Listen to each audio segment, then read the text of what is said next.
మనం ప్రభు వలలో పాలు పంపులు పొందకమునుపు आणि आपण मेजामध्ये भाग घेण्यापूर्वी और मेज में भागीदार होने से पहले పరిశుద్ధ గ్రంథంలో నుంచి पवित्र शास्त्रामधून और पवित्र शास्त्र में से కొన్ని హెచ్చరికలు పుచ్చుకొని काही बोध आपण घेऊया और సరి చేయబడిన వారమై और आणि कुछ- योग्य रीतीने और सूचनाओं को सुन के योग रीति से भाग मिलेंगे పరిశుద్ధమైన వలలో యోగ్యమైన రీతిలో పాలు పంపులు పొందడం కాక. आणि पवित्र मेजामध्ये आपण योग्य रीतीने भाग घेण्यास परमेश्वर आपल्याला सहाय्य करो. और इस पवित्र मेज में बड़ी योग्यता से हम भागीदार हों, ऐसी परमेश्वर हमारी सहायता करे. మూడు వాక్య భాగాలు చదువుకుందాం. आणि तिसरा भाग आपण वाचूया. और तीसरे भाग को हम पढ़ेंगे. మొట్టమొదటిగా सर्वप्रथम पहला भाग యోహాను సువార్త योहान शुभवर्तमान, और यूहन्ना को लिखे सुसमाचार 15వ అధ్యాయం योहान शुभवर्तमान त्याचा 15वा अध्याय, उसका 15 अध्याय 16వ वचనం. त्याचं 16 वचन, और उसका 16वां वचन 15 त्याचं 16 वचन. और 15 का यूहन्ना 15 उसका 16वां वचन. అందరం కలిసి చదువుకుందాం. और सब मिलकर इस वचन भाग को पढ़ेंगे. सहज मी वाचूया. योहान शुभवर्तमान 15वा अध्याय 16 वचन आपण सहज मी वाचूया. हम सब मिलकर 15 यूहन्ना 15 16 पढ़ेंगे. तुम्ही मला निवडले नाही तर मी तुम्हाला निवडले आहे, तुम्हाला नेमले आहे. या हेतू हा की तुम्ही जाऊन फळ द्यावे, तुमचे फळ टिकावे आणि जे काही तुम्ही माझ्या नावाने पित्याजवळ मागाल ते त्यांनी तुम्हाला द्यावे. మరి ఒక భాగం చదువుకుందాం. आणि दुसरा भाग वाचूया. మత్తయి సువార్త मत्तेय शुभवर्तमान, मत्ती का सुसमाचार 26వ అధ్యాయం मत्तेय शुभवर्तमान त्याचा 26वा अध्याय, और उसका 26 अध्याय. मत्तेय शुभवर्तमान 26वा अध्याय मत्ती का 26 26, 27, 28. आणि 26, 27 आणि 28 वचन. और मत्ती का 26 उसका 27 28 वचन. వారు భోజనం చేయుచుండగా आपण सर्व मी वाचूया. मग ते भोजन करत असताना येशूने भाकरी घेतली व आशीर्वाद देऊन ती मोडली आणि शिष्याला देऊन म्हटले, घ्या, खा, हे माझे शरीर आहे. आणि त्याने प्याला घेतला, उपवास स्तुती करून तो त्यास दिला व म्हटले, तुम्ही सर्व यातून प्या, हे माझे नव्या करायची शक्ती आहे. हे पापाच्या क्षमावण्यासाठी पुष्कळ करता ओतले जात आहे. మూడవ మాటగా तिसरं वचन और तीसरा भाग కొరింథీయులకు రాసిన మొదటి పత్రిక करिन्थीकरास पहिले पत्र, पहला कोरिन्थी उसका पहला कोरिन्थी 11వ అధ్యాయం करिन्थीकरास पहिले पत्र 11वा अध्याय, उसका 11वां अध्याय 30, 31 కలిసి 30 చదువుకుందాం. आणि 31 वचन आपण सर्व मी वाचूया. 30 और उसका 31 हम सब मिलकर पढ़ें. करिन्थीकरास पहिले पत्र 11वा अध्याय 30 आणि 31 वचन मी वाचूया. पहला कोरिन्थी उसका 11वां अध्याय 30 और 31 वचन. तुम्हामध्ये पुष्कळ जण दुर्बळ व आजारी आहेत आणि बरेच निंदित आहेत. याचे कारण हेच, आपण आपला न्याय निवाडा केला असता तर आपल्यावरती परंतु दंड उडवला हम नसता. देन देकर हमारी ताड़ना करते. हां, प्रार्थना करूया. प्रार्थना करेंगे. प्रेमळ स्वर्गीय सेनाधीश पुरुष, धन्यवाद करतो प्रभू. या मेजाच्या वेळेस प्रभू वचनाद्वारे तुमच्याशी बोल आणि आम्ही देखील योग्य रीतीने मेजामध्ये भाग घेण्यास सहमत कर. तुझ्या दासाद्वारे तू वचनाद्वारे आमच्याशी बोल, दया कृपा दाखव. इथून पुढची वेळ तुझ्या हातामध्ये सोपितो. प्रभू येशूच्या गोड पवित्र नावाने मागतो म्हणून तो ऐक. आमेन. ఆమేన్. ఉదయకాలం మనము యోహాను సువార్త 15వ అధ్యాయంలో నుంచి ఒక మాటను ఆధారం చేసుకొని ఆరాధన వర్తమానం ఇంటూ వచ్చాం. आणि सकाळच्या वेळेस योहान शुभवर्तमान 15 अध्यायामध्ये एक वचनाच्या द्वारे आपण आराधना केली आहे. और सुबह के समय आराधना के पक्ष में यूहन्ना के 15 अध्याय में एक वचन लेकर हमने आराधना किया. ఈ సమయంలో కూడా ఒక మాటను తీసుకొని आणि यावेळेस देखील एक वचन घेऊन पर इस बार और एक अंश को लेते हुए వాక్యాన్ని ధ్యానం చేద్దాం. वचनावरती आपण अभ्यास करूया. और उस वचन को उस पे हम ध्यान देंगे. కేంద్ర భాగము आणि या ठिकाणी केंद्र जो भाग आहे, నేను చదువును చూడండి. और जो मुख जो भाग है देखो मैं पढ़ता हूँ. మీరు వెళ్ళి ఫలించుటకును మీ ఫలము నిలిచియుండుటకును నేను మిమ్మల్ని ఏర్పరచుకొని నియమించితిని. आणि तुम्ही जाऊन फळ द्यावे, तुमचे फळ टिकावे आणि यासाठी मी तुम्हाला निवडले आहे. और तुम्हें नियुक्त किया कि तुम जाकर फल लाओ और तुम्हारा फल बना रहे. ఫలించుట కొరకు आणि फळ देण्यासाठी और फल लाने के लिए. నేను అనే మాటలో నుంచి 7 మాటలు మనం జ్ఞాపకం చేసుకుంటూ వచ్చాం కదా ఉదయకాలంలో. आणि मी या शब्दावरनं 7 आपण वचन पाहिलेलं आहे. और मैंने और इस शब्द के विषय में हमने 7 ये जो अंश को देखे हैं. జ్ఞాపకం ఉన్నాయి అవి?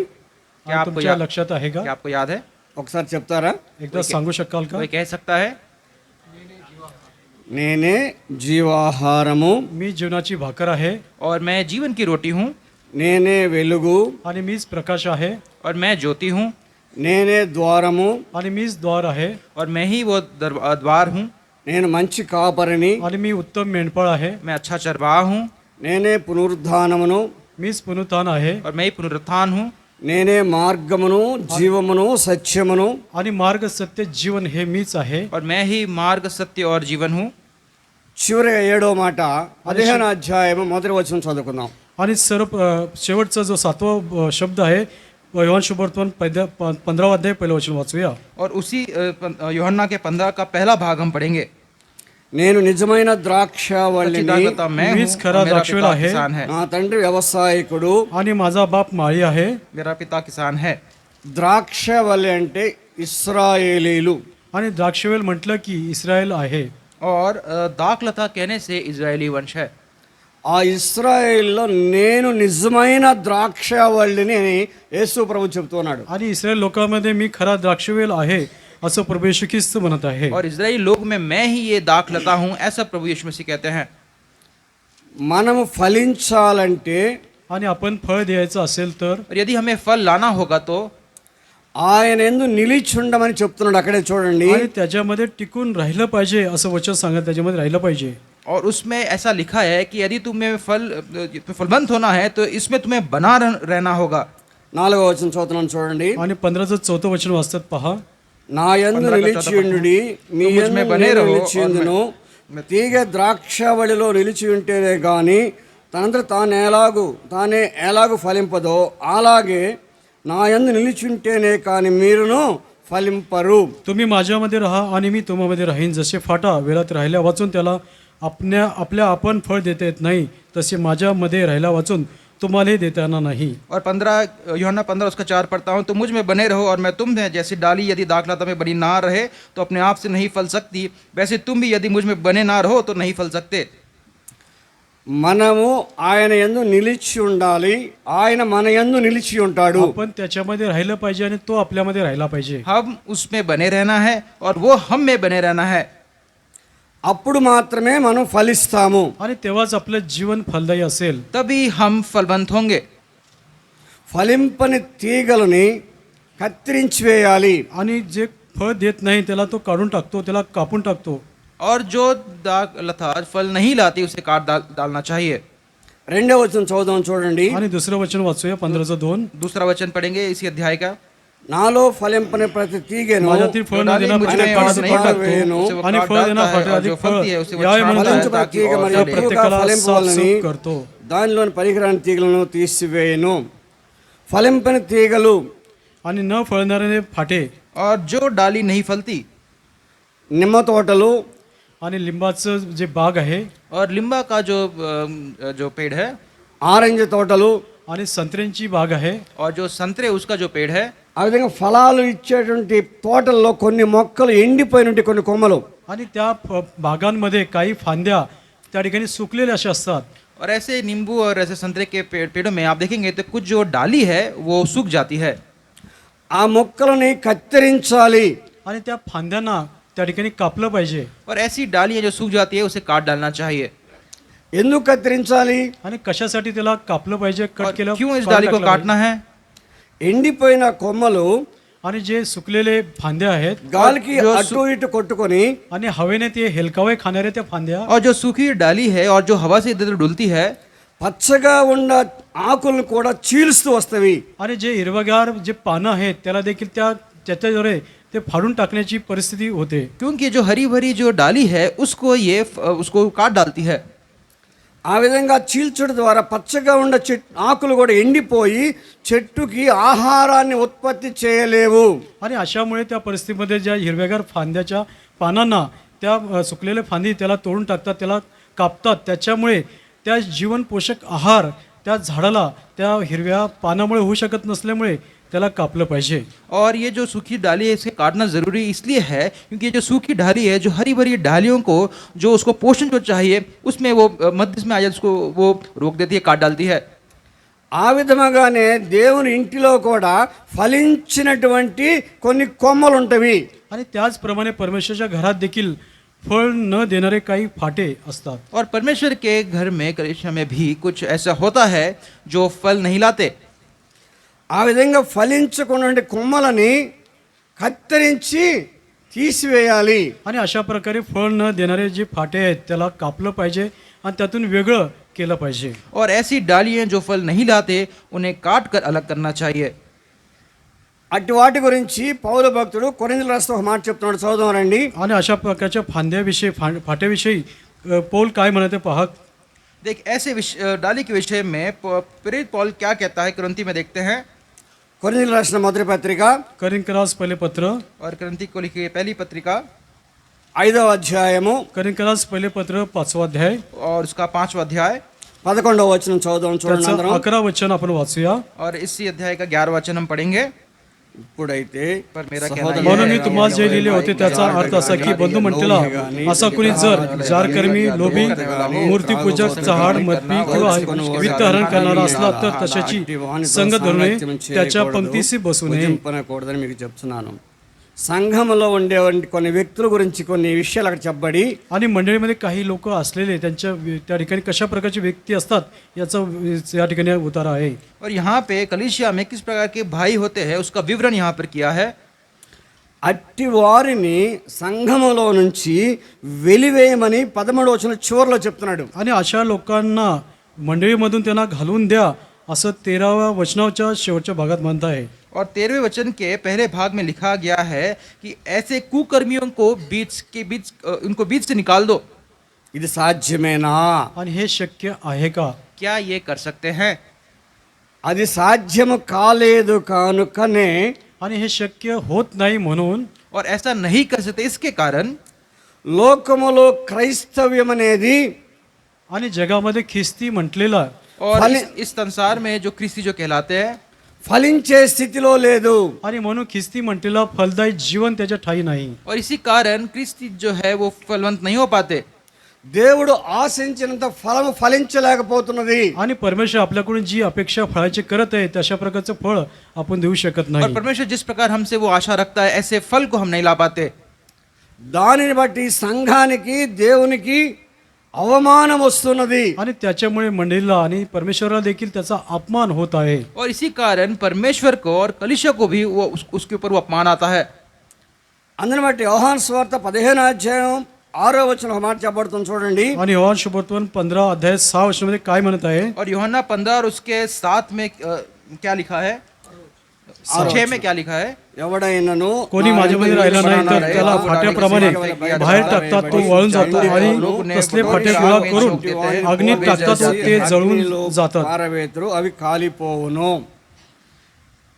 ఈ విషయం మీద అనేకటువంటి వివాదాలు ఉన్నప్పటికీ आणि याविषयी पुष्कळ विवाद असल्यामुळे और इस विषय में बहुत से विवाद हैं.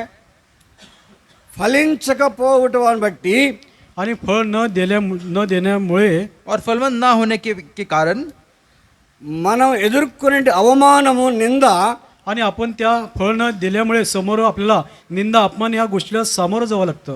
और किसके कारण, क्योंकि हम फलवंत नहीं हैं तो हमें उस अपमान और उस शोधना को हमारे सामने वो आ जाता है.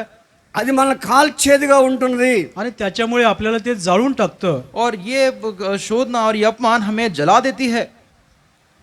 ఫలించిన తీగలను ఏ విధంగా అయితే తీసివేసి కాల్చివేస్తామో आणि फळ न देणाऱ्या फाट्याला काढून टाकून त्याला जाळून टाकलं जातं त्याप्रमाणे और जो डाली जो फलवंत नहीं है उसे काट कर हम उसको जब जलाते हैं, సంఘములో ఫలించినటువంటి వ్యక్తులను కూడా సంఘమునకు దూరపరిచినప్పుడు సంఘము ఫలిస్తుంది. आणि मंडळीमध्ये देखील अशा प्रकारची लोक जी फलदायी जीवन नाही अशा लोकांना जेव्हा आपण बाहेर काढून टाकतो तेव्हा आपलं मंडळी देखील फलदायी जीवन त्या मंडळीचं होतं. और कलीसिया में जब ऐसे जो लोग हैं जो फलवंत नहीं हैं, जब उनको काट डाला जाता है, उसको अलग कर दिया जाता है, तब जो कलीसिया है वो फलवंत होती है.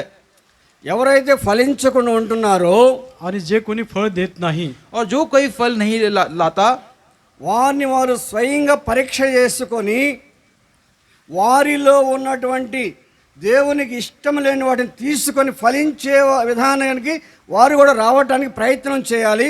అదే సమయంలో సంఘము వారిని వెలివేయటంటే త్రోసివేయటం కాదు, కానీ వారిని ఆదరించి ప్రేమించి సరిచేసి తీసుకొని రావాలి. आणि जो काही फलदायी जीवन त्याचं नाही त्यांनी स्वतःहून त्या प्रकारे त्यांनी ज्या काही गोष्टी ज्या परमेश्वर दृष्टीने योग्य नाही त्या गोष्टी काढून टाकाव्या आणि आपलं जीवन फलदायी करावी. एवढंच नव्हे, असं फळ न देणाऱ्या लोकांना आपण घालून देऊ नये, तर आपण त्यांच्याकडे सांत्वना करून प्रीतियुक्त त्यांना सांभाळलं पाहिजे. और कलीसिया में जो ऐसे लोग हैं जो फलवंत नहीं होते, वो अपने स्वयं का और फल जो उनके स्वयं में जो फल नहीं लाते, अपने स्वयं का परीक्षा करना है और उस ऐसे डालियों को काटना है, सुखाना है, और कलीसिया में उनके पक्ष में उनको तिरस्कार नहीं करते, लेकिन बड़े आदर से प्रेम करते हुए उनको अपनी संगति में लाना है। మనం ఫలించటానికి చూడండి 7వ వచనంలో మాట రాస్తున్నాడు. आणि आपण फल देण्यासाठी काय केलं पाहिजे 7व्या वचनामध्ये पहा. और हमें फलवंत होने के लिए क्या करना है 7वें वचन में लिखा गया है, నా యందు మీరును మీ యందు నా మాటలు నిలిచి ఉండిన యెడల మీకేది ఇష్టమో అడుగుడి అది మీకు అనుగ్రహింపబడును. तुम्ही माझ्यामध्ये राहिला व माझी वचने तुम्हामध्ये राहिली तर जे काही तुम्हाला पाहिजे असेल ते मागा, म्हणजे ते तुम्हाला प्राप्त होईल. और यूहन्ना 15:7 पढ़ता हूँ, यदि तुम मुझ में बने रहो और मेरा वचन तुम में बना रहे तो जो चाहो मांगो और वो तुम्हारे लिए हो जाएगा. 10వ వచనంలో చెప్తున్నాడు చూడండి. आणि 10व्या वचनामध्ये काय सांगते पहा. और 10वें वचन में क्या लिखा है देखिए, నేను నా తండ్రి ఆజ్ఞలను గైకొని ఆయన ప్రేమ యందు నిలిచి ఉన్న ప్రకారము మీరును నా ఆజ్ఞలను గైకొని యెడల నా ప్రేమ యందు నిలిచి ఉందురు. जसं मी आपल्या पित्याच्या आज्ञा पाळून त्याच्या प्रीतीत राहतो तसे तुम्ही माझ्या आज्ञा पाळाल तर माझ्या प्रीतीत राहाल. यदि तुम मेरे आज्ञाओं को मानोगे तो मेरे प्रेम में बने रहोगे, जैसे कि मैंने अपने पिता की आज्ञाओं को माना है और उसके प्रेम में मैं बना रहता हूँ.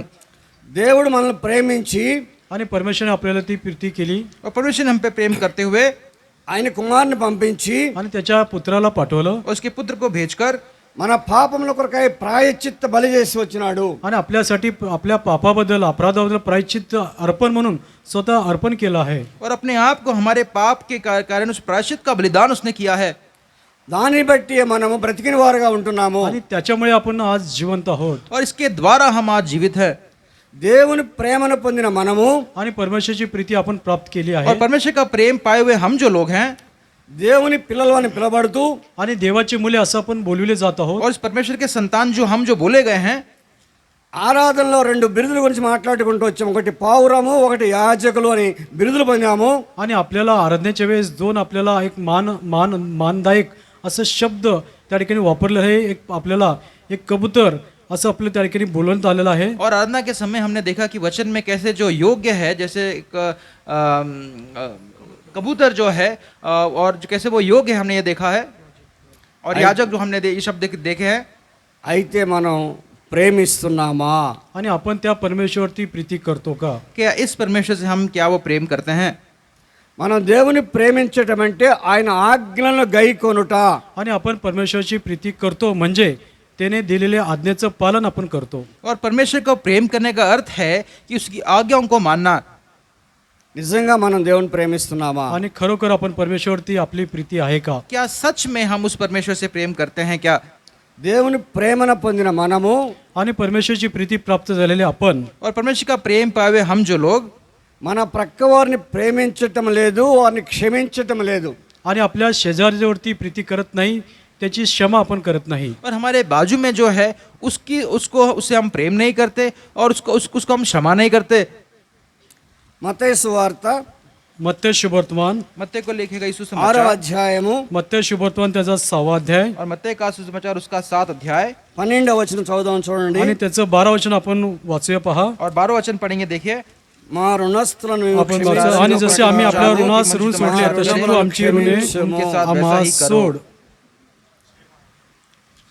మనము మన వారిని ప్రేమించి మన ఎడలు చేసినటువంటి పాపాన్ని మనం క్షమించి आणि जसं त्यांची अपराधांची क्षमा जर आपण केली तर और जब उनके पाप को हमने जब क्षमा करते हैं మనము కూడా క్షమింపబడతాము. आणि तेव्हा आपली देखील क्षमा होईल. और तब हमारा भी पाप क्षमा हो जाएगा. ఈ రోజులో క్రైస్తవ లోకములో లోపించింది ఏంటంటే आणि आजच्या ख्रिस्ती लोकांमध्ये काय वंचित राहिलं आहे? और आज के जो मसीह जो लोग हैं उनमें क्या कमी है? క్షమించే గుణము లేదు. आणि क्षमा करण्याचं गुण आपल्या ठाई नाही. और ये क्षमा करने का गुण उनके अंदर नहीं है. ప్రేమించే లక్షణము आणि प्रीती करण्याचं लक्षण दिसत नाही. और प्रेम करने का गुण नहीं दिखता. కానీ మనం ఏం చెప్పుకుంటున్నాము? परंतु आपण काय म्हणतो? लेकिन हम क्या कहते हैं? నేను దేవుని రాజ్యానికి వారసుడను. आणि परमेश्वरच्या राज्याचा मी वारिस आहे. और ये परमेश्वर के स्वर्गीय राज का मैं वारिस तो हूँ. నేను దేవుని యాజకుడును. आणि परमेश्वरचा मी याजक आहे. और इस परमेश्वर का मैं याजक हूँ. మాకు గొప్ప మందిరం ఉంది. आणि आम्हाला फार मोठं मंदिर आहे. और मेरा बहुत ही बड़ा मंदिर है. మాకు బ్యాంకులో కోట్ల రూపాయలు ఉన్నవి. आणि माझ्या बँक खात्यामध्ये कोटी करोडो रुपये त्या ठिकाणी शिल्लक आहे और हमारे बैंक में करोड़ों रुपए रखे गए हैं మా దగ్గర మంచి మేధావులు ఉన్నారు, आणि आमच्याकडे अत्यंत हुशार ज्ञानवंत अशी लोक आहेत और हमारे यहाँ पे बहुत ही निपुण ज्ञानी लोग हैं ఇన్ని ఉన్నప్పటికీ కూడా అని ప్రక్కవారిని పేదవారిని ప్రేమించి వారిని ఆదరించి వారి కష్టములో వారికి సహాయం చేసే స్థితి నేటి క్రైస్తవుడికి లేదు. आणि अशा प्रकारचा असताना देखील आपल्या जो शेजारी आहे त्याच्यावरती प्रीती करून जेव्हा तो संकटात दुःखात आहे त्याच्यावरती प्रीती करण्याची क्षमता किंवा प्रीती करण्याची मन आपल्या ठाई नाही. और इन सभी बातों को हमारे कलीसिया में होते हुए भी लेकिन हमारे पास वो प्रेम करने का मन नहीं है कि जब हमारा भाई उस कष्ट में हो, उस परिश्रम में हो, हम उसकी हम सहायता करें. ఈ విషయాన్ని నాకు ధ్యానం చేసినప్పుడు నాకు ఒక ఆలోచన వచ్చింది. आणि यावरती जेव्हा अभ्यास करत होतो ध्यान करत होतो मला एक विचार आला. और जब इस विषय में मैं मनन कर रहा था तब मेरा एक विचार मेरे मन में आया. ప్రతి ప్రభుదినంలో ప్రభు బల్ల దగ్గరకు వచ్చి పరీక్షించుకొని క్షమాపణ పొంది ఆ బల్లో పాలు పంపులు పొందే మనల్లోనే క్షమించే గుణము ప్రేమ గుణము లేకపోతే ఆ బల్ల లేనటువంటి వారి పరిస్థితి ఎలా ఉంటుంది? ఇంకా आणि प्रत्येक रविवारी आपण परमेश्वरच्या मेजामध्ये भाग घेण्यापूर्वी आपण त्या ठिकाणी सर्व क्षमा मागून त्या मेजामध्ये आपण भाग घेतो, परंतु जगामध्ये ज्या लोकांमध्ये हा मेज नाही तर त्यांची स्थिती काय असेल. और हर रविवार के दिन मैं ये विचार करता हूँ कि जब मैं अपने आप को परीक्षा करते हुए अपने पाप का क्षमापण पाते हुए जब इस मेज में मैं भाग लेता हूँ, लेकिन इस संसार में ऐसे लोग हैं जिनके पास ये मेज नहीं है. ఈనాడు లోకము క్రైస్తవుల వైపు చూస్తుంది, ఎందుకంటే వీళ్ళు ప్రేమిస్తారేమో. आणि आजचे जग ख्रिस्ती लोकांकडे पाहतं की हे आपल्यावरती प्रीती करतील का. और ये जो संसार है ये मसीह लोगों के ऊपर उनकी तरह ऐसा देखता है, क्या ये प्रेम करेंगे? వారు చూస్తున్నప్పుడు క్రైస్తవ్యము కనబడలేదు క్రైస్తవుల్లో. आणि या जेव्हा लोक बघतात आपल्याकडे जगिक लोक त्यावेळेस आपल्यामध्ये खिस्त आपल्यामध्ये दिसत नाही. और जब ये संसार के लोग हम क्रिस्ती लोगों की ओर देखते हैं तो उस के मसीह के गुण को नहीं देखते. భారతదేశంలో ఒక మహానుభావుడు ఈ విధంగా చెప్తూ వచ్చాడట. आणि भारत देशामध्ये एक महान व्यक्तीने असा तो म्हणाला. और भारत के एक महान व्यक्ति ने ऐसा कहा, I like Christianity but I hate Christians. आणि मला ख्रिस्ती जो आहे तो मला आवडतो, परंतु ख्रिस्ती लोक मला आवडत नाही. मुझे मसीह पसंद है लेकिन मसीह लोग से मैं द्वेष करता हूँ. ఎందుకు చెప్పాడు ఆ విధంగా? आणि अशा प्रकारे तो का म्हटला? क्यों ऐसा उसने कहा? క్రైస్తవుల్లో క్రైస్తవ్యము లేదు. कारण ख्रिस्ती लोकांमध्ये ख्रिस्ती तत्व नाही. मसीह लोगों में मसीह का गुण नहीं है. మైసూర్ బజ్జీలో మైసూర్ ఉండదు. आणि मैसूर ज्या भजी आहे त्याच्यामध्ये मैसूर नसतो. और मैसूर भजी में मैसूर नहीं है. నేతి బీరకాయలో నెయ్యి ఉండదు. आणि दोडका जो म्हणतात त्याच्यामध्ये तूप नसतं, असं तेलुगूमध्ये म्हणलं जातं, परंतु तूप त्या दोडक्यामध्ये नसतं. और ऐसा तेलुगु में कहावत है कि जो दोडका जो तुरई जो सब्जी है उसमें घी नहीं है. క్రైస్తవాన్ని చెప్పుకుంటా క్రీస్తుని కలిగి లేని స్థితిలో ఉంది ఈరోజు క్రైస్తవ్యము. आणि आपण ख्रिस्ती आहोत परंतु ख्रिस्त आपल्यामध्ये नाही अशी परिस्थिती आज आहे. और हम मसीह लोग हैं लेकिन मसीह हमारे जीवन में नहीं, ये हमारी परिस्थिति है. మందిరములో నుండి आणि मंदिराच्या आतून और कलीसिया के अंदर से గడి వేసి आपण त्या आतनं कडी लावली आहे. और जब अंदर से दरवाजे को हम लॉक करते हैं, లాక్ చేసి आणि त्याला कुलूप लावलं आहे. जब उस दरवाजे को बंद करते हैं తాళాన్ని బింగేసి आणि ती चाबी गिळून टाकली आहे. और जब उस ताले को लगाते हैं ఆరాధన చేస్తున్నాము. आणि आपण आराधना करत आहोत. और ताले को हम जो निकल कर हम जब आराधना करते हैं, ప్రార్థన చేస్తున్నాము आणि प्रार्थना करत आहोत, और प्रार्थना करते हैं, తలుపు మాత్రం తీయటలేదు. परंतु आपण दरवाजा जो आहे तो उघडत नाही. हाँ, और लेकिन उस दरवाजे को नहीं खोलते. దర్వాజా ఓపెన్ చేస్తే ఎవరు వస్తారు లోనికి? आणि दरवाजा जर उघडला तर आतमध्ये कोण प्रवेश करेल? और इस दरवाजे को खोल दें तो कौन प्रवेश करेगा? ప్రకటన గ్రంథము प्रकटीकरण पुस्तक प्रकाशित वाक्य రెవల్యూషన్ చాప్టర్ 3 प्रकटीकरण पुस्तक 3वा अध्याय. प्रकाशित वाक्य 3 अध्याय 20వ వచనం చూడండి. 3వ అధ్యాయం 20వ వచనం. प्रकटीकरण पुस्तक 3रा अध्याय त्याचं 20वे वचन. और प्रकाशित वाक्य 3 अध्याय उसका 20वां भाग. ఇదిగో నేను తలుపు पहा मी दाराशी उभा आहे, दार ठोकीत आहे. जर कोणी माझी वाणी ऐकून दार उघडील तर मी त्याच्याजवळ आत जाईल व त्याच्यावर जेवीन आणि तो माझ्याबरोबर जेवील. యేసు ప్రభుని తలుపు బయట పెట్టి లోన కూర్చొని తాళం వేసుకుందండి ఈరోజు క్రైస్తవ్యం. आणि ख्रिस्ती म्हटलेले आपण ख्रिस्ताला प्रभू येशू ख्रिस्ताला बाहेर ठेवून आपण आतमध्ये कुलूप लावून आतमध्ये बसलो आहोत. और मसीह जो लोग हैं आज के दिनों में उस दरवाजे को बंद करके मसीह को बाहर खड़ा कर देते हैं. యేసు ప్రభు లేడు గనక మన హృదయంలో మనం వేరే ఒకరిని ప్రేమించలేకపోతున్నాము, క్షమించలేకపోతున్నాము. आणि प्रभू येशू ख्रिस्त आपल्या अंतःकरणात नसल्यामुळे आपण दुसऱ्याची क्षमा करत नाही, त्याच्यावरती प्रीती करत नाही. और क्योंकि मसीह हमारे अंदर हमारे जीवन में नहीं है, इसके कारण हम दूसरों को प्रेम नहीं कर पा रहे, उनको क्षमा नहीं कर पा रहे. మనం చదువుకున్న రెండో భాగంలో ఒక మాట చూద్దాం రండి. ఇక్కడ आणि आपण दुसऱ्या भागात जे वाचले ते या ठिकाणी కొరింథీయులకు రాసిన మొదటి పత్రిక 11వ అధ్యాయము करिन्थकरास पहिले पत्र त्याचा 11वा अध्याय और पहला करिन्थी उसका 11वां अध्याय 30వ వచనం చూడండి. 30वा वचन पहा. और तीसरा वचन देखिए. ఇందువలన तुम्हामध्ये पुष्कळ जण दुर्बळ आजारी आहेत आणि बरेच निंदित आहेत, याचे कारण हेच అయితే మనమే आपण आपला न्याय निवाडा केला असता तर आपला दंड ओढवला नसता. మనం తీర్పు పొందినడలా ज्या अर्थी आपल्याकडे दंड ओढा त्याकडे प्रभूकडून शिक्षा होत आहे, अशा हेतूने की जगावर आपल्याला दंडात्मक होऊ नये. ప్రభు బల దగ్గరికి వచ్చినప్పుడు आणि మనం परमेश्वर ఈ విషయాలన్నీ పరీక్ష చేసుకోవాలి. आणि परमेश्वरच्या मेजजवळ आल्यानंतर आपण कुठल्या परिस्थितीत आहोत त्याची परीक्षा केली पाहिजे. और जब परमेश्वर के मेज के सामने जब हम आते हैं तो हमारी परिस्थिति क्या है ये हमें जानना जरूरी है. 7 జడ్జిమెంట్స్ థియరీలో ఇది థర్డ్ జడ్జిమెంట్. आणि 7व्या निवाड्यामध्ये हे तिसरं निवाडा आहे. और 7 जो न्याय के विषयों में ये तीसरा न्याय है. It is the judgement of believers by himself daily. आणि विश्वासाने दररोज ही परीक्षा आपल्या जीवनात केली पाहिजे. और जो विश्वासी जो लोग हैं ये जो न्याय की जो जांच है वो रोज करनी है.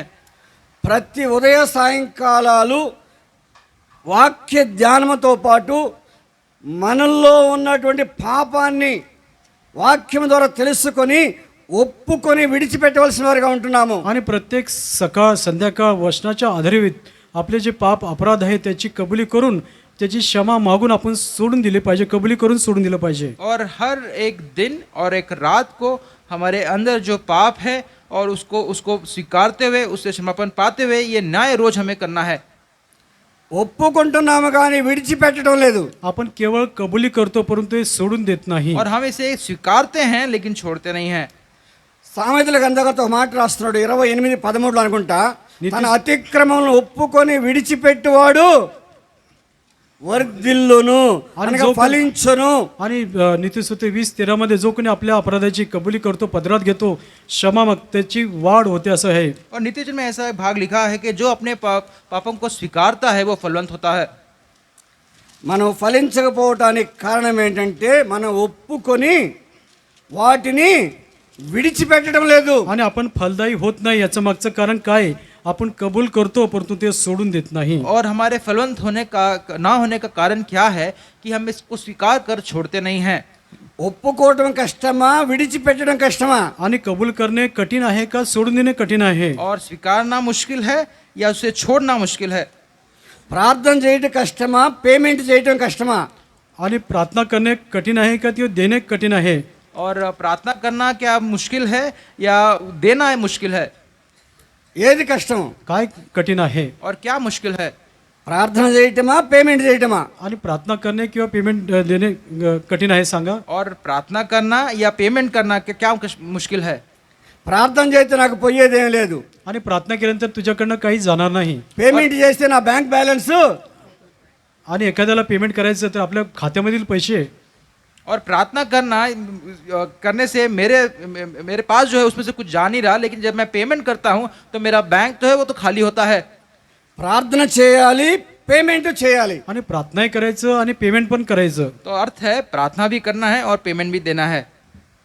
ఎవరికైనా అనారోగ్యంగా ఉంది, ప్రార్థన చేస్తాంలే బ్రదర్. आणि कोणी आजारी व्यक्ती आपल्याकडे म्हणलं मी आजारी आहे तर आपण काय म्हणतो? हो बंधू प्रार्थना करतो. और यदि कोई हमारे बीच में कोई बीमार है तो हम कहते हैं कि हाँ भाई मैं तुम्हारे लिए प्रार्थना करूंगा. ఒక సహోదరుడు ఒక సహోదరి ఫోన్ చేసి आणि एका बंधूने एका बहिणीला फोन केला. और एक भाई ने एक बहन को फोन किया. అక్క మీరు ఈ మాసం రిటైర్డ్ అవుతున్నారంట కదా, आणि ह्या महिन्यामध्ये तुम्ही या ठिकाणी निवृत्त होणार आहेत ना? और इस महीने में तुम इससे छूटने वाले हो ना. రిటైర్మెంట్. हाँ, क्षमा करें, अपने इस काम से आपको रिटायरमेंट मिलने वाला है ना. అక్క ప్రార్థన చేయండి అక్క, మా మందిరము శుభ్రం చేయాలనుకుంటున్నాము. आणि तुम्ही प्रार्थना करा आमचं मंदिर स्वच्छ करावं असं आमची इच्छा आहे. और आप प्रार्थना करें कि इस मंदिर को हमें साफ सफाई करनी है. అక్క మా మందిరం ఫ్లోర్ బాగోలేదు, టైల్స్ వేయించాలనుకున్నాం, ప్రార్థన చేయండి అక్క. आणि आमच्या मंदिरामध्ये खालील जी फ्लोर आहे व्यवस्थित नाही त्यासाठी प्रार्थना करा. और हमारे मंदिर में जो फ्लोर है वो ठीक ठाक नहीं है, उसके लिए आप प्रार्थना करें. ఆ సహోదరుడు ఏమడిగాడు? आणि त्या बंधूने काय विचारलं? और इस भाई ने क्या मांगा? ప్రార్థన చేయమంటున్నాడా, రిటైర్మెంట్లో వచ్చే డబ్బుల్లో నుంచి ఇవ్వమంటున్నాడా? आणि या ठिकाणी केवळ प्रार्थना करून करावं असं त्याने म्हटलंय त्या बहिणीला, कारण जेव्हा तू निवृत्त होईल, रिटायर होईल, तेव्हा त्या पैशातून काही भाग द्यावा अशी त्याची अपेक्षा आहे का? क्या इस भाई की क्या ये इच्छा है कि उसने क्या वो उनसे ये सोच रहे हैं कि वो आप प्रार्थना करें और अपनी रिटायरमेंट से जो पैसा आए उसमें से आप इस फ्लोर को ठीक करें? ఏమడుగుతున్నాడు? काय विचारत आहे? क्या उसका विचार होगा? మా గుంటూరులో ఒక సన్నివేశం జరిగింది, నేను చెప్తాను స్పష్టంగా. आणि गुंटूरमध्ये एक घटना घडली ते तुम्हाला सांगतो. और गुंटूर में एक घटना को घटा मैं कहता हूँ. ఒక కుటుంబంలో ఇద్దరు ఆడపిల్లలు ఉన్నారు. आणि एका कुटुंबात 2 मुली आहेत. और एक परिवार में 2 बेटियां हैं. ఆ కుటుంబం ఒక సంఘానికి ఆరాధనకు వెళ్తారు. आणि ते एका मंडळीला जोडलेले आहेत. और एक कलिशा से वो जुड़े हुए हैं. పెద్ద పేప 3 సంవత్సరాలు లాంగ్ టర్మ్ చేసుకొని నీట్లో ఎంబీబీఎస్ సీట్ తెచ్చుకుంది. आणि मोठ्या मुलीने त्या MBBS मध्ये नीटमध्ये काम करून MBBSचं सीट तिला मिळालं आहे. और जो बड़ी जो बेटी है वो नीट की परीक्षा दे के MBBS में उसको वो उस जगह मिल गई है. వాళ్ళ సేవకుడు అంటున్నాడు, त्यांचा सेवक म्हणत आहे, और उनका सेवक उनसे कहता है, ₹1,00,00,000 ఎంబీబీఎస్ సీట్ మీ అమ్మాయికి వచ్చింది మేము ప్రార్థన చేస్తే. आणि आम्ही प्रार्थना केल्यानंतर करोडो रुपयाची MBBSची सीट तुमच्या मुलीला मिळाली आहे. और हमारे प्रार्थना के द्वारा आपकी बेटी को करोड़ों सीट जिसका वो दाम है उस सीट का वो आपकी बेटी को मिला है. ఆయన చాలా మంచోడు. आणि सेवक चांगला आहे. और बहुत ही अच्छे से प्रभु के दास हैं. ఆ సహోదరులాగా ప్రార్థన చేయమని అడగల. आणि त्या बहिणीप्रमाणे प्रार्थना कर म्हणून त्यांनी विचारलं नाही. और बहन की नहीं केवल प्रार्थना करो ऐसा नहीं कहा. మందిరం ఫ్లోర్ బాగోలేదు, మందిరం ఫ్లోర్ లాగించమన్నాడు పైన. आणि वरचा भाग फ्लोअरचा वरचा भाग चांगला नाही, तुम्ही ते काम करून द्या असं त्याने विचारलं. और ऐसा उनसे पूछा कि जो कलीसिया का जो ऊपरी जो भाग है वो ठीक नहीं है, उसे बना के आप दीजिए, ऐसा कहा. విద్యార్థి ఫీజు కట్టి పుస్తకాలు కొని 2 వీలర్ కొని ఖర్చు పడి ఉన్నాడు.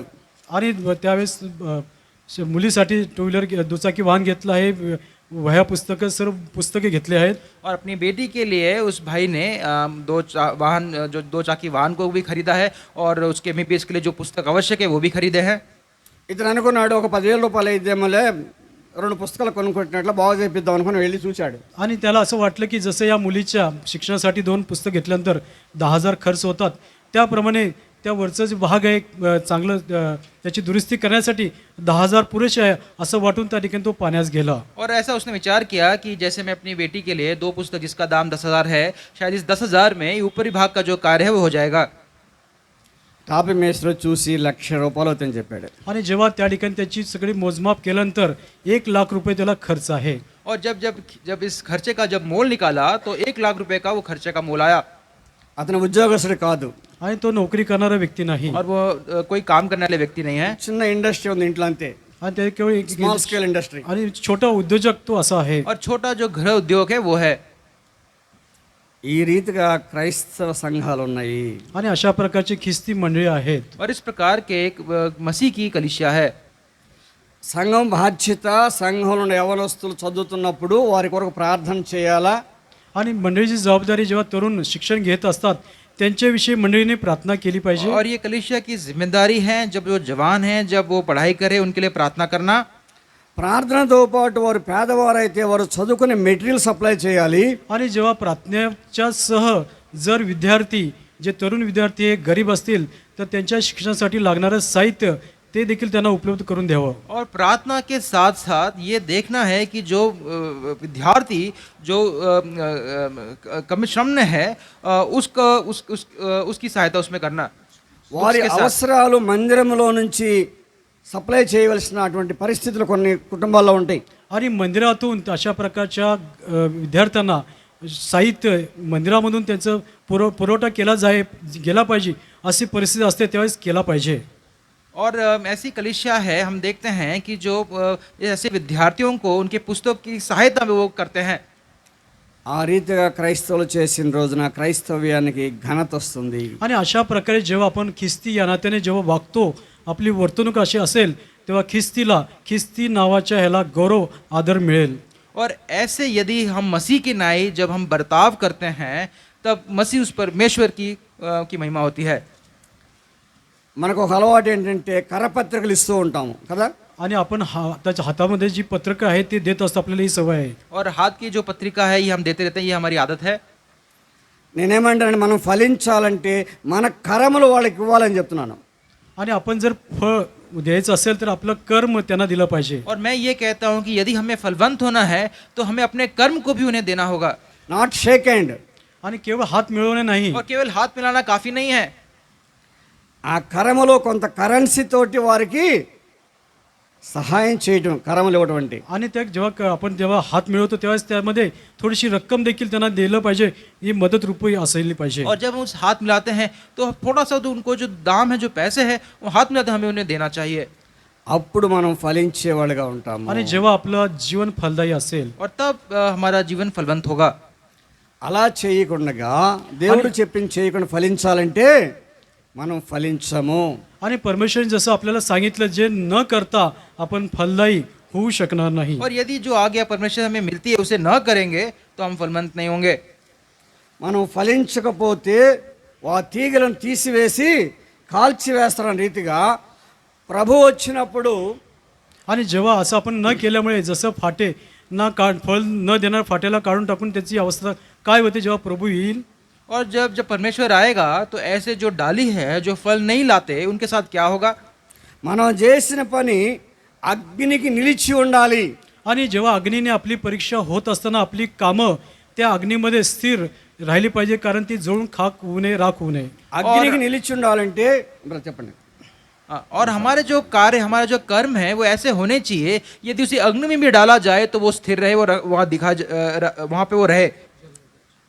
మనము బంగారముతోటి వెండితోటి వెలగల రాళ్లతోటి మనం నిర్మాణం చేసుకోవాలి విశ్వాస కుటుంబాన్ని. आणि आपलं जे निर्मिती आहे, जो पाया रचला पाहिजे तो अत्यंत सोने रुपे मोलवान रत्न याच्यावरती तो पाया रचला गेला पाहिजे. और हमारा जो कर्म है वो एक जो जैसे सोने को जो जला के जो तराशा जाता है, ऐसे हमारे कर्म के कार्य और एक उसकी नींव जो ऐसी होनी चाहिए.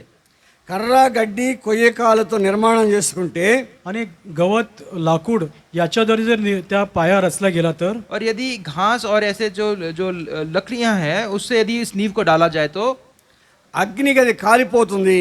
आणि अग्नीच्या द्वारे ते गवत लाकूड जळून जाईल. और इस आग के कारण ये जो घास से जो बना है और जो लकड़ी है वो जल जाएगी.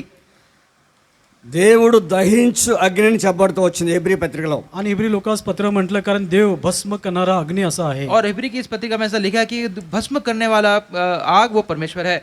మన पनिని దేవుడు అగ్నితో పరీక్షిస్తే आणि जर परमेश्वर आपली कामं अग्नीने जर त्याची परीक्षा घेतली तर, यदि परमेश्वर हमारे कामों का की परीक्षा यदि इस अग्नि में करे तो అది నిలబడాలి. आणि ते टिकून राहिलं पाहिजे. और वहाँ पे स्थिर रहना चाहिए. బంగారముని అగ్నిలో వేసి ఏమవుతుంది మీరు చెప్పండి. आणि सोन्याला जेव्हा त्या अग्नीमध्ये, బ్రదర్స్ మీరు చెప్పండి, అగ్నిలో तुम्ही బంగారం सांगा వేస్తే काय? ఏమవుతుంది? కరిగిపోతుంది. వెండిని వేస్తే ఏమవుతుంది? आणि चांदीला टाकलेलं काय होतं. और जब सोना और या चांदी को जब आग में डालते तो क्या होता है. దానిలో ఉన్న మట్టి మశానం పోయి आणि त्यातले असलेले माती, इतर जे आवश्यक नाही असलेले जे पदार्थ असतील, और उसके वस्तू अंदर असतील, जो मिट्टी और दूसरे पदार्थ जो उसके मिश्रण में होते हैं, మెరుపు వస్తుంది. आणि त्याच्यामध्ये निघून जाऊन त्याला चकाकी येते. और उसके अंदर से वो जल जाते हैं, उससे निकल जाते हैं, चमक आ जाती है. దేవుడు పరీక్షించినప్పుడు ఆ విధంగా మనము మహిమ పొందేవాడుగా ఉండాలి. आणि परमेश्वर जेव्हा आपली परीक्षा करताना त्याच्याद्वारे आपली महिमा, परमेश्वरची महिमा झाली पाहिजे. और परमेश्वर जब हमें ऐसी परीक्षा करता है तो हमारे इसकी महिमा हमसे आनी चाहिए. మన పని ద్వారా మనకి మహిమ రావాలా, దేవునికి కూడా మహిమ రావాలి. आणि आपल्या कामामुळे आपल्याला देखील महिमा मिळाली पाहिजे आणि त्या परमेश्वराचा देखील गौरव महिमा झाला पाहिजे. और हमारे कामों के द्वारा हमारी महिमा भी होनी चाहिए, लेकिन परमेश्वर की महिमा होनी चाहिए. అందును బట్టే దేవుడు మనల్ని ఏర్పరచుకున్నాడు. आणि म्हणून परमेश्वरने आपल्याला निवडलं आहे. और इसीलिए परमेश्वर ने हमें चुना है. మీరు వెళ్ళి ఫలించుటకును, आणि तुम्ही जाऊन फळ देण्यासाठी, और तुम जाकर फल लाओ, మీ ఫలము నిలిచి ఉండుటకును, आणि तुमचं फळ टिकून राहण्यासाठी, और ताकि तुम्हारा फल बना रहे, నేను మిమ్మల్ని ఏర్పరచుకొని నియమించి తిని. आणि तुम्हाला निवडून तुम्हाला नेमलेलं आहे. और इसीलिए मैंने तुम्हें नियुक्त करके मैंने इसलिए तुम्हें नियुक्त किया है. మన ఫలము నిలిచి ఉండాలి. आणि आपलं फळ टिकावं. और हमारा जो फल वो बना रहे. ఈ మాట ధ్యానం చేస్తున్నప్పుడు నాకు ఇప్పుడు ఒక మాట గుర్తుకొచ్చింది. आणि हे वचन वाचताना मला एक शब्द लक्षात आलं. और इस वचन को जब मैं पढ़ रहा था तब एक अंश मेरे मन में आया. నేను ఇంటర్మీడియట్ ముగించుకొని ఇంటి దగ్గర ఉండి పొలంలో పంట వేశాను. आणि इंटरमीडिएट मी संपून शेतामध्ये त्या ठिकाणी काम करत होतो. और जब मैं जो कॉलेज की जो 11वीं 12वीं है उसे समाप्त करते हुए जो खेत में मैं काम करने गया. ఒక దినం పొలం వెళ్ళి చూస్తే నా అంత ఎత్తు పెరిగింది, చక్కగా కాపు ఉంది. आणि माझ्या उंचीचं एवढं ते पीक आलेलं आहे आणि चांगल्या प्रकारे त्या ठिकाणी फूल आलेलं आहे. और मेरे जो ऊंचाई के अनुसार एक अच्छा जो मैं फूल को और पेड़ को मैं देख रहा हूँ. నేను చాలా సంతोषించాను, ఈ సంవత్సరం పంట బాగా వస్తుంది. आणि तेव्हा ते पाहिलं, मला खूप आनंद झाला की यावर्षी चांगलं पीक येईल असं मला वाटलं. और मैंने उसे देखकर मैंने अपने मन में सोचा कि इस वर्ष जो है अच्छी उपज आएगी. కాలేజీకి వెళ్ళొచ్చు నెక్స్ట్ ఇయర్ అని సంతోషంగా ఇంటికి వచ్చాను. आणि त्या कॉलेजमध्ये जाऊन पुन्हा त्या ठिकाणी पाहून मी आनंदाने घरी आलो. और कॉलेज जाना है करके इसको देख मैं बहुत ही आनंदित हो गया. ఆ రాత్రికి తుఫాన్ వచ్చింది. आणि त्याच रात्री वादळी तुफान आलं. और उसी रात में एक तूफान आया. ఉదయాన్నే వెళ్ళి చూస్తే నీరు ప్రవహిస్తున్న చేలో. आणि सकाळी जाऊन पाहिलं तर शेतातून पाणी वाहत आहे. और सुबह जाकर जब मैंने देखा तो मेरे खेत से वो पानी बह रहा है. ఫలం వచ్చిన పంట ఏం కనబడట్లా, కేవలం నీరు మాత్రం ప్రవహిస్తూ ఉంది. आणि माझ्या उंचीचे एवढं आलेलं पीक काही दिसत नाही, केवळ त्या शेतामध्ये पाणी दिसत आहे. और मेरी ऊंचाई तक जिस पेड़ में जो फल जो देख रहा था कुछ नहीं मुझे दिखा, केवल पानी दिख रहा था. అందుకే అన్నాడు దేవుడు, ఫలించాలి, ఫలము నిలిచి ఉండాలి. आणि म्हणून परमेश्वराने म्हटलं की फळ दिलं पाहिजे, फळ टिकून राहिलं पाहिजे. और इसलिए परमेश्वर इसने ऐसा कहा है कि तुम फलवंत हो और तुम्हारा फल बना रहे. ఆ చేను పండింది కానీ నాకు ఇంటికి తిరిగి రాలేదు. आणि शेत तर पिकलं आहे, परंतु ते त्याची कापणी करून त्याला घरात आणलं नाही. और देखिए जो खेत जो है वो तो पक गया है लेकिन उसका जो उपज है वो मेरे घर में नहीं आया. ఈనాడు చాలా మంది ఫలములు ఆ రీతిగానే ఉన్నాయి. आणि आजच्या काळामध्ये पुष्कळ लोकांचं, ख्रिस्ती लोकांचं अशा प्रकारचं फळ आहे. और आज के दिनों में कई मसीह लोगों का फल ऐसा है. ప్రభు బలలో చేయి వేసి మనం ఈ విషయాన్ని జాగ్రత్త జ్ఞాపకం చేసుకోవాలి. आणि प्रभूच्या मेजामध्ये भाग घेणारे आपण या गोष्टीला सावधगिरीने त्याच्यावरती ध्यान केलं पाहिजे. और मसीह के मेज में हम जो भागीदार होने वाले हैं इस विषय में हमें जागरूक रहना है. మనం ప్రభు బల దగ్గరకు వస్తాం. రెండో ఒక మాట చూడండి. आणि आपण परमेश्वराच्या मेळाजवळ येतो. एक वचन आपण पाहूया. और मसीह के मेज के सामने हम आ रहे हैं. एक वचन को हम देखेंगे. From English Bible you read look 22 chapter 19th वर्स. From English Bible. इंग्रजीमधून 22 त्याचे 19 वचन वाचा. लूक शुभवर्तमान 22 त्याचे 19 वचन. और कोई इंग्लिश के लैंग्वेज में लूक 22 और उसका 19 वचन भाग पढ़ें. Anyone of you please read and help me. आणि तुमच्यामध्ये कोणी असेल त्यांनी कृपया वाचा. But behold, the hand of him that betrayed me is with me on the table. मग त्याने भाकरी घेऊन उपकार स्तुती करून ती मोडली आणि त्यांना देऊन म्हटले, हे माझे शरीर आहे, ते तुम्हासाठी दिले जाते, माझ्या स्मरणार्थ हे करा. And he took bread and gave thanks and break it and give unto them, saying, This is my body, which is given for us. This do in remembrance of me. This do in remembrance of me. అది KJV. ESVలో do this in remembrance of me. आणि हे तुम्ही करा, माझ्या स्मरणार्थ हे करा. और अंग्रेजी में इस पे जोर दिया गया है कि do this in remembrance of me. इसका अर्थ है कि मेरे स्मरण के लिए ये किया करो. आणि माझ्या स्मरणार्थ हे करा. If you take any English version, you find do there. आणि तुम्ही कुठले इंग्रजी भाषांतर पवित्र शास्त्र घ्या, त्या ठिकाणी तुम्ही हे करा असं त्या ठिकाणी असेल. और कोई भी अंग्रेजी भाषांतर आप बाइबल का देंगे तो उसमें ऐसा लिखा गया है कि डू दिस. अर्थ है कि मेरे लिए ये करो. It says it is an order. आणि ही आज्ञा आहे. और अर्थ इसका है कि ये हमारे लिए आज्ञा है. డూ అని వాడిన దగ్గర అది ఆజ్ఞ. ఆజ్ఞ అంటే తప్పకుండా చేయవలసినది. आणि करा म्हटलं की ती आज्ञा आहे, ती आज्ञा केलीच पाहिजे. और करो कहने का अर्थ यही है कि ये आज्ञा है और उसको करना ही है. ఈ మాట స్వయంగా యేసు ప్రభువారే ఈ బల్లని ప్రారంభిస్తూ చెప్పిన మాట. आणि प्रभू येशू ख्रिस्ताने स्वतः हा मेजाची सुरुवात करताना तो स्वतः प्रभू म्हटलेला आहे. और प्रभु यीशु मसीह ने स्वयं मेज की शुरुआत करने से पहले इस वचन भाग को कहा है. ప్రభు బల్లలో పాలు పంపులు పొందడం అంటే ఏమి చూపిస్తుంది అసలు మనకి? आणि प्रभूच्या मेजामध्ये भाग जेव्हा आपण घेतो आपल्याला काय दाखवत असतं?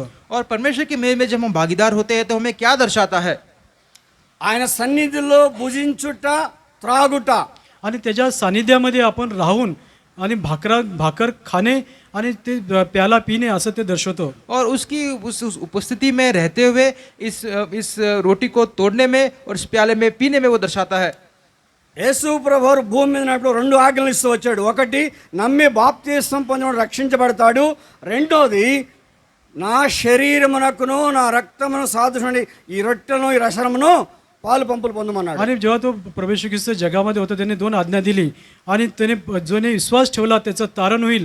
आणि एवढंच नाही तर माझ्या देह म्हणजे भाकर, माझं रक्त म्हणजे प्याला याच्यामध्ये तो सहभागी होईल. और प्रभु यीशु मसीह जब इस संसार में थे तो उन्होंने 2 आज्ञाओं को दिया कि कहा कि जो उसमें विश्वास करेगा उसका उद्धार होगा, और दूसरा कहा कि इस शरीर में और इस प्याले में तुम भागीदार हो.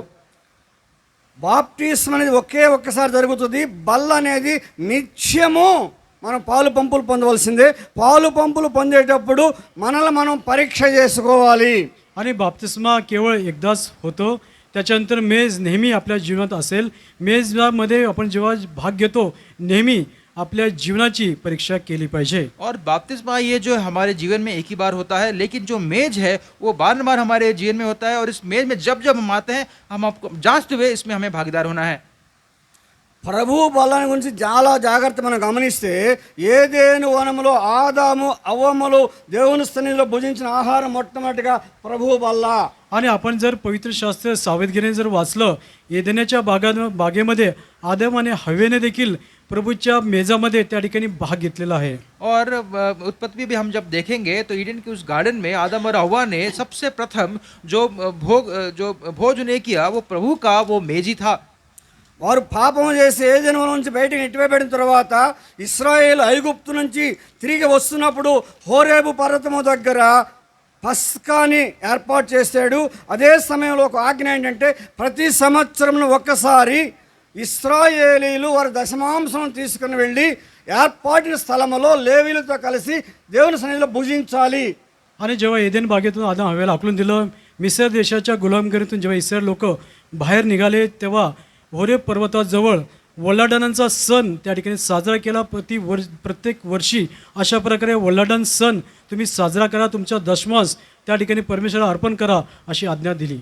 और जब आदम और हव्वा को जब उस ईडन के गार्डन से जब बाहर निकाला गया, जब मिस्र में बस गया, जब मिस्र से जब उन्हें बाहर निकाला गया, तो हम ये देखते हैं कि परमेश्वर ने उनको उस पर्व के उस त्योहार में ये आज्ञा दी कि इस रोटी में और इस भागीदार में लेवियों के साथ तुम इसमें भागीदार हो. ప్రేమించిన దేవుడు దాన్ని కొనసాగిస్తూ యేసు ప్రభువుని బంధించబడి ఆ చివరి రాత్రి పస్కాని ముగించి ప్రభు బలని ప్రారంభించిన వాడిగా ఉన్నాడు దేవుడు. आणि या ठिकाणी आपण पाहतो अशा रीतीने ते चालत होतं. शेवटच्या वेळेस जेव्हा प्रभूने तो वल्हाडान सणाचा सण साजरा केला आणि त्यानंतर त्याला अटक करून देण्यात आली. और हम ये देखते हैं कि परमेश्वर ने इस विषय में जब ऐसा ही चलता गया तो उसे समाप्त करने के लिए इस पर्व के त्योहार की उसने शुरुआत की.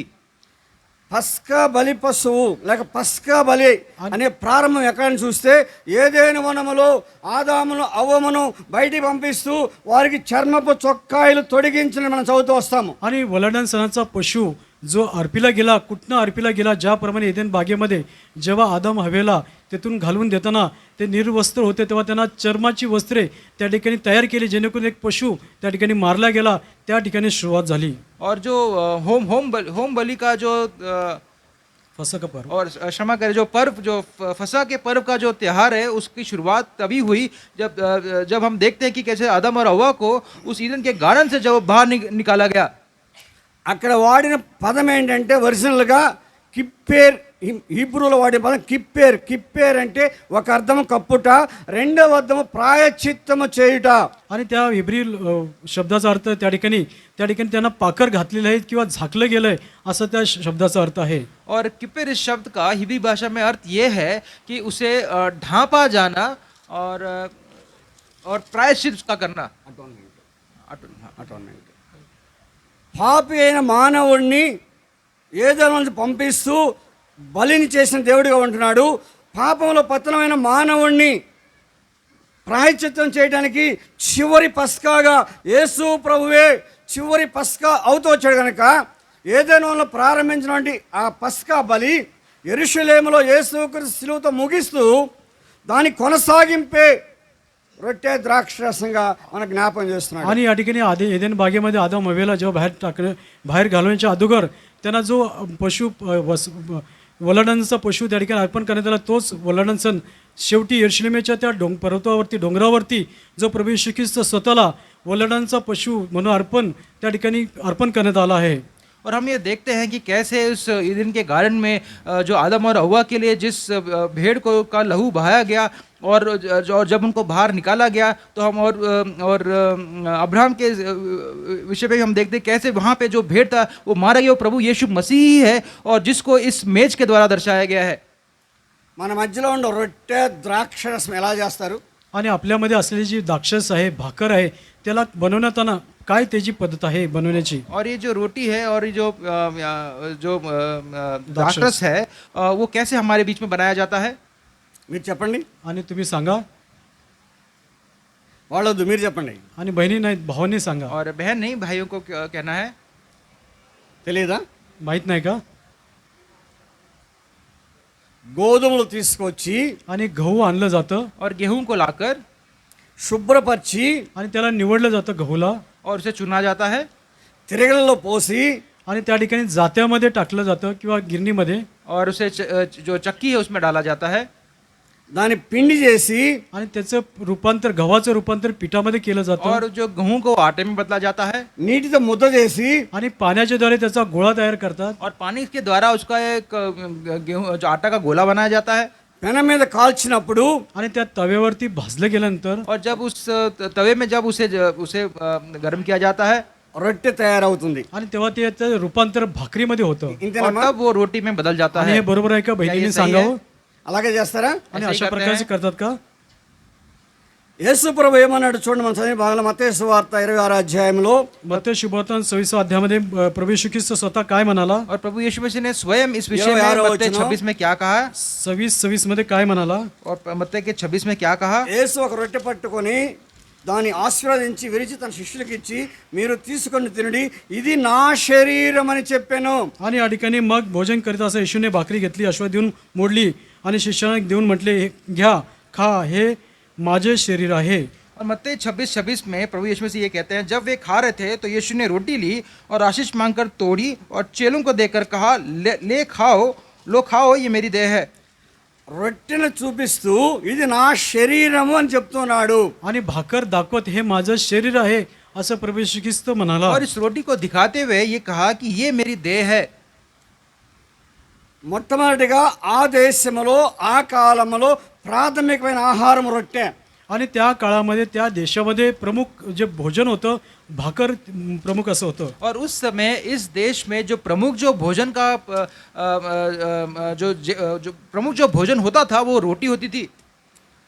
జీవాధిపతి అయిన దేవుడు, జీవాహారం యేసు క్రీస్తు ప్రభువారు మన నిమిత్తమై రొట్టెగా మార్చబడుతూ వచ్చాడు. आणि जीवनाचा जो अधिपती आहे तो आपल्यासाठी जीवनाची भाकर असा त्याला त्याने बनवलेला आहे. और हमारा जो परमेश्वर जो जीवन का अधिकार करने वाला परमेश्वर है वो हमारे लिए एक जीवन की रोटी वो बदल गया है. గోధుమలు ఏ విధంగా అయితే మార్చబడుతూ వచ్చినాయో, యేసు ప్రభువారిని బంధించిన తర్వాత ఆయనను తీసుకుని వెళ్ళి ఆయనని కొరడాలతో కొట్టి ఒకటి తక్కువ 40 దెబ్బలు కొట్టగా దేహం అంతా కూడా చీల్చబడుతూ వచ్చింది. అంటే గోధుమ గింజ మధ్యకి ఇరిగినట్లుగా ఎరగొట్టబడుతూ వచ్చింది.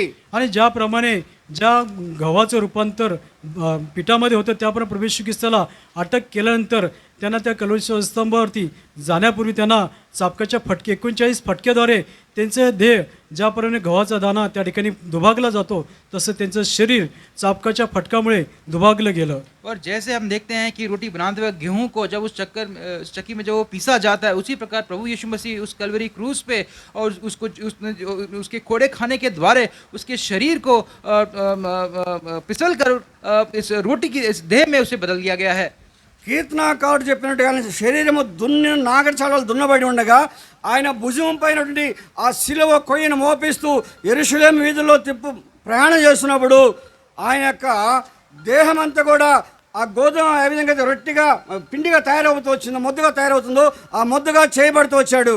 आणि या ठिकाणी आपण पाहतो ज्याप्रमाणे स्तोत्र संहिताकार म्हणतो, जसा शेतामध्ये नांगर फिरवावा तसा त्याच्या पाठीवरती नांगर चापकाच्या द्वारे फिरवला गेला. आणि एवढंच नव्हे, ते अत्यंत सहन होणार नाही असं वधस्तंभ त्याच्या खांद्यावरती, त्याच्या पाठीवरती लादण्यात आला आणि त्या कलुषच्या त्या डोंगरावरती त्याच्यावरती तो वाहत नेत गेला, जेणेकरून जसं भाकरी, जसं गहू त्या गहूचा दाना त्या पिठाची गिरणीमध्ये त्या ठिकाणी गिरणी होत असतं, त्याप्रमाणे तसं त्याचं शरीर तो असा गोळा झाला आणि त्याचं रूपांतर भाकरीमध्ये झालं आहे. और हम ऐसा देखते हैं कि जैसे कि खेत में जब जो किसान जो है जो बैल है उसके ऊपर जो लकड़ी का हल चला. जो हल जो चलाते हैं, उसी प्रकार प्रभु यीशु मसीह को हम देखते हैं कि ये कल्वरी क्रूस का जो क्रूस है उसके कांधों पे लादा गया.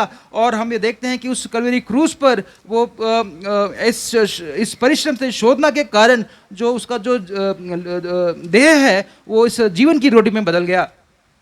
ముద్ద ఏ విధంగా అయితే అప్పం చేయబడి పెన మీద కాల్చబడుతూ వస్తుందో, యేసు క్రీస్తు ప్రభువారు 3 గంటలు మండు టెండలో ఆకాశమునకు భూమికి మధ్య కాల్చబడుతూ వచ్చాడు, కేవలం పాపైన నన్ను బ్రతికించటానికి, క్షమించటానికి. आणि ज्याप्रमाणे त्या गोळा जो आहे तो त्या तव्यावरती ज्याप्रमाणे भाजला जातो, त्या तव्याच्या त्या अग्नीच्या द्वारे भाजला जातो, त्याप्रमाणे प्रभू येशू ख्रिस्त त्या कलोरीच्या वंदस्तंभावरती, त्या क्रूसावरती 3 तास त्या भर उन्हामध्ये त्या ठिकाणी तापला गेला. आणि त्याच्या माझ्या आणि तुमच्यासाठी त्याचं रूपांतर भाकरी, माझ्यासाठी त्याने भाकरीचं रूपांतर घेतलं. और हम देखते हैं कैसे ये जो गेहूं की जो रोटी जो है, जो आटा जो है, जब उसे उस तवे में रखकर जब उसे जलाया जाता है और तब उसे रोटी बनती, उसी प्रकार प्रभु यीशु मसीह इस स्वर्ग और इस धरती के बीच में उस कल्वरी क्रूस पर, उस पहाड़ पर, उस क्रूस पर लटकाए गए और 3 घंटे उस गर्मी में उन्हें वो जलाया गया. అంతేకాదు ఆ యెరూషలేము వీధుల్లో ఆ సిలువను మోసుకుంటూ వెళ్ళినప్పుడు ఆయన దేహంలో రక్తమంతయు దారబోస్తూ వచ్చాడు. ఆ యొక్క ప్రయాణంలో యెరూషలేము వెళ్ళినప్పుడు ఆ మార్గంలో చూపిస్తారు, దాదాపుగా 16 స్టేజెస్లో ఏ విధంగా ఆయన పడిపోతూ వచ్చాడు, ఏ విధంగా ఆయన రక్తం కారుస్తూ వచ్చాడని నేటికి కూడా అక్కడ ప్రజలు మనం చూపిస్తూ వస్తుంటారు టూరిస్టులకు వెళ్ళినప్పుడు. आणि या ठिकाणी आपण यरुशलेमात गेल्यानंतर पाहू शकतो प्रभू येशू ख्रिस्त त्या वधस्तंभ त्या यरुशलेमाच्या त्या नगराच्या रस्त्यावरून वाहत असताना कशा प्रकारे सर्व रक्त त्या ठिकाणी ओतलं गेलं, रक्त पडलेलं आहे. आज देखील आपण जाऊन जर पाहिलं, त्या ठिकाणी 16 भागामध्ये तो रस्त्याची विभागणी केलेली आहे. त्या ठिकाणी आपण जर प्रवासी म्हणून पाहायला गेलो, त्या ठिकाणी पाहण्यासाठी गेल्यानंतर तेथील लोक आपल्याला दाखवतील. और यरूशलेम देश पे यदि आप जाओगे तो आज के दिन भी 16 भागों में प्रभु यीशु मसीह कैसे उस कल्वरी क्रूस पर उनको लेके जाया गया, उस मार्ग में किस प्रकार उनका लहू बहाया गया, ये आज भी लोगों को वो दर्शाते हैं. దాన్నే మనం చెప్తున్నమాట, do this in remembrance of, అనగా నన్ను జ్ఞాపకం చేసుకున్నానంటే గోధుమ కింద ఏ విధంగా అయితే మార్పు చెందుతూ వచ్చి రొట్టెగా మార్చబడిందో, యేసు క్రీస్తు ప్రభువారు కూడా ఆ విధంగా మార్చబడుతూ వచ్చాడు ఆ సిలువలో. आणि तो म्हटलं आहे, हे माझ्या स्मरणार्थ हे करा. तेव्हा ज्याप्रमाणे गव्हाचा दाना त्याचं रूपांतर भाकरीमध्ये झालं, त्याप्रमाणे प्रभू येशू ख्रिस्ताने कशा प्रकारे कष्ट भोगलं आहे याचं देखील आपण स्मरण केलं पाहिजे. और इसीलिए ये कहा गया कि इस बात को स्मरण करो. का अर्थ यही है कि जैसे गेहूं की जो रोटी, जिसका गेहूं का जो आटा है, जो रोटी में परिवर्तन होता है, वैसे प्रभु यीशु मसीह भी उस कली क्रूस पर उनका परिवर्तन हुआ. इसी को हमें स्मरण करना है. మత్తయి సువార్త 26:28 మాట ఉంది, ఇది నా రక్త నిబంధన, క్రొత్త నిబంధన అని రక్త నిబంధన చెప్పబడుతూ వచ్చింది. आणि या ठिकाणी मत्ती 26-28 मध्ये हे माझ्या रक्ताचं कराराचं रक्त आहे असं त्या ठिकाणी वचन और आहे. इसीलिए मत्ती 26 के 28 में ऐसा लिखा गया है, क्योंकि ये वाचा मेरा वो लहू है करके लिखा गया है. బైబిల్ గ్రంథంలో 2 రక్త నిబంధనలు ఉన్నాయి. ఒకటి నిర్గమకాండం 24వ అధ్యాయంలో దేవుడిచ్చిన ధర్మశాస్త్రాన్ని ప్రతిష్ఠిస్తూ రక్తముతో దాన్ని ప్రోక్షించగా ఇశ్రాయేలీలు ఆ ధర్మశాస్త్రముని, ఈ ధర్మశాస్త్ర నియమం ప్రకారం మేము జీవిస్తామని జీవించలేదు కనుక వారు చెరకు వెళ్ళిపోయినారు. आणि ज्या जुन्या करारामध्ये त्या ठिकाणी परमेश्वराने जो नियमशास्त्र दिला, त्याप्रमाणे त्या नियमशास्त्राप्रमाणे इस्रायल लोक जीवन जगून नसल्यामुळे त्यांना त्या ठिकाणी बंदिवासात जावं लागलं. और हम ये देखते हैं कि पुराने व्यवस्था में हम ये देखते हैं कि जो प्रभु यीशु मसीह ने जो व्यवस्था उन्हें दी थी, इस्राएलियों ने उसका आगे का पालन नहीं किया है. इसके कारण हम ये देखते हैं कि उस बंधुत्व में वो चले गए. యేసు క్రీస్తు రక్తముతో చేయబడిన నిబంధనను అంగీకరించి నేను ఆచరిస్తాను, ఆ జీవించాలని వాగ్దానం చేసినట్లు మనము ఆ వాక్యపు వెలుగులో జీవించకుండా దానికి భిన్నంగా ఉంటే నరకములో వేయబడతామని आणि प्रभू येशू ख्रिस्त గమనించాలి. जो नवीन कराराचं रक्त आहे त्या रक्ताच्या नियमाप्रमाणे जर आपण जीवन जगत नाही तर आपलं देखील त्या सार्विक नरकामध्ये आपला प्रवेश होईल. और आज भी जो है प्रभु यीशु मसीह ने जो हमारे लिए वो नई वाचा को उसके लहू से जो बांधा है, यदि उसके अनुसार उसके हम नहीं चले तो निश्चय हम भी जो है उस नरक की आग में हम चले जाएंगे. సరే అది కాదు. ప్రభు బలలో యోగ్యమైన రీతిలో పాలు పంపులు పొంది మనం పరీక్షించుకొని ప్రతి దినము ఒప్పుకుంటూ కడగబడినప్పుడు మనము నిరీక్షణ కలిగి ప్రభు వచ్చినప్పుడు ఎత్తబడతాము. आणि आपण देखील दररोज परमेश्वरच्या मेजामध्ये आपली कबुली करून परमेश्वर मेजा भाग घेऊ तेव्हा जेव्हा आपल्या आशायुक्त जीवन जगत राहू, जेव्हा परमेश्वर जेव्हा येईल त्यावेळेस आपण देखील त्याच्याबरोबर उठविले जाऊ. और हम यदि प्रतिदिन प्रभु के मेज में जांचते हुए आत्मा से सच्चाई से खराई हम भागीदार होते रहेंगे तो निश्चय जब प्रभु आएगा हम उसके साथ हम भी उठाए जाएंगे. ఆ రీతిగా ఈ మూడవ జడ్జిమెంట్లో కానీ మనం తప్పిపోతే आणि तिसऱ्या न्याय निवाड्यामध्ये जर आपण त्याच्यापासून जर वंचित राहिलो और ऐसे तीसरे न्याय के विषय में यदि हम चूक गए మనం పరీక్షించుకునే విషయంలో మనం తప్పిపోతే आणि आपण स्वतःची परीक्षा स्वतः करण्यास आपण जर वंचित राहिलो किंवा चुकलो तर और इस जांचने के विषय में यदि हम चूक गए तो నిజముగా రక్షించబడిన వారు ఎత్తబడతారు కానీ బహుమానాలు కోల్పోతారు అక్కడ. आणि खरोखर जे उचलले जातील परंतु त्यांना बक्षीस त्या ठिकाणी मिळणार नाही. निश्चय वो तो उठाए जाएंगे लेकिन उनका जो जो जो इनाम जो है वो खो बैठेंगे. అక్కడ జరిగేదే క్రీస్తు న్యాయపీఠం తీర్పు, నాలుగవది తీర్పది. आणि चौथा न्याय निवाडा असेल ख्रिस्ताच्या राजसनासमोर त्या ठिकाणी न्याय निवाडा होईल. और जो चौथा जो न्याय है वो क्रिस्त के सामने उसका उन लोगों का वो चुनाव होगा. 2 కొరింథీ 5:10 ప్రకారము క్రీస్తు న్యాయపీఠం ముందుకు వచ్చినప్పుడు మనము చేసినటువంటి కార్యములు అంటే విశ్వాస జీవితంలో మనం చేసినటువంటి ఆ క్రియల కొరకు ఆడ తీర్పు తీర్చబడతాము. అనేది అది శిక్షా తీర్పు కాదు, బహుమానముల తీర్పు. आणि जेव्हा दुसरे कनिकासवर 5वा अध्याय 10 वचनानुसार आपण परमेश्वरच्या ख्रिस्ताच्या न्यायासमोर खऱ्या स्वरूपाचे प्रकट झाले पाहिजे त्या ठिकाणी प्रत्येकाच्या गोष्टी केल्याचं फळ त्या ठिकाणी मिळेल. और दूसरा कुरिन्थी 5 और उसके 10 में यदि हम देखें तो वहाँ पे ऐसा लिखा है क्योंकि अवश्य है कि हम सब का हाल मसीह के न्याय आसन के सामने खुल जाए कि हर एक व्यक्ति अपने अपने भले बुरे कामों का बदला जो उसने देह के द्वारा किया वो पाए. మీరు వెళ్ళి ఫలించుటకును మీ ఫలము నిలిచి ఉంటుటకును నేను మిమ్మను ఏర్పరచుకొని నియమించి తిని. आणि तुम्ही जाऊन फळ द्यावं तुमचं फळ टिकावं यासाठी मी तुम्हाला नेमलं आहे आणि निवडलं देखील आहे. और इसीलिए ऐसा कहा है कि तुम फलवंत हो और तुम्हारा फल बना रहे इसलिए मैंने तुम्हें चुना है, तुम्हारा नियुक्त किया है. ఎవరైతే ప్రతి దినము పరీక్షించుకొని ఒప్పుకొని సరిచేయబడుతూ దేవుని వాక్య వెలుగులో కొనసాగుతూ వస్తారో వారు దేవునితో పాటు ఉండి నిత్యము ఆనందించేవారుగా ఉంటారు. आणि जे कोणी दररोज आपल्या जीवनाची परीक्षा करून त्यांची कबुली करतात ती लोक कबुली करून क्षमा पाहतात ती लोक परमेश्वरबरोबर सार्वत्रिक जीवनासाठी ते निवडले जातील. और जो कोई हर दिन को अपने इस मेज में भागीदार होता है, अपने आप को जांचता है और खराई से इसमें भागीदार होता है, वो निश्चय प्रभु के साथ वो सदा काल तक वो उस राज्य में आनंदित रहेंगे.